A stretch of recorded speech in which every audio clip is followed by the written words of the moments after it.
Songs that were banned post 9/11. The 164 songs on the post 9/11 Clear Channel Memorandum were not flagged based on a single rule. Instead, program directors compiled them using several distinct categories of sensitivity, ranging from literal references to the attacks to broader political anxieties.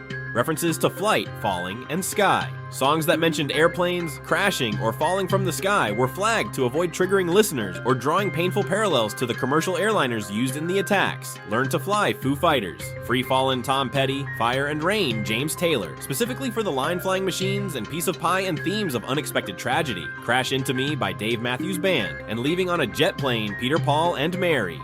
Images of bombs, fire, and massive destruction. Any tracks detailing explosions, burning cities, or military-style destruction were deemed highly inappropriate for a nation processing the collapse of the Twin Towers and the attack on the Pentagon. You Dropped a Bomb on Me by the Gap Band. Burning Down the House by Talking Heads. Chop Suey by System of a Down, specifically for the lyric trust in My Self-Righteous Suicide. Bodies by Drowning Pool, due to its repetitive chorus of Let the Bodies Hit the Floor. Seek and Destroy by Metallica.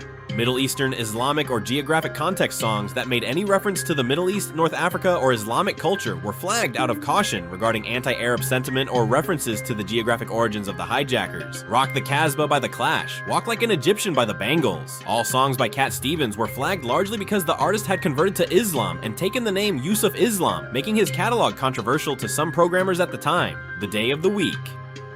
Because the attacks took place on Tuesday, September 11, songs that prominently featured Tuesday in the title were flagged to prevent reminding audiences of the specific day of the tragedy. Tuesday's Gone by Lynyrd Skynyrd and Ruby Tuesday by the Rolling Stones.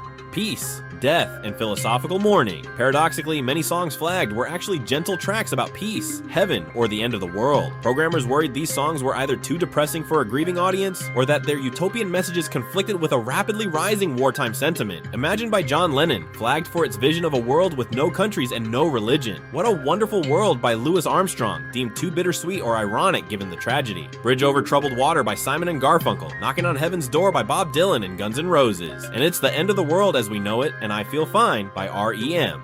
Systemic anti-establishment political message. This final category targeted music that fiercely criticized American foreign policy, government authority, or military actions. The entire discography of Rage Against the Machine. They were the only political rock group to have every single song flagged. Corporate programmers feared their aggressive anti-government lyrics would be seen as unpatriotic or divisive during a period of intense national unity. Comment below with the most surprising song you found on the list. Hope you enjoyed, and thanks for watching.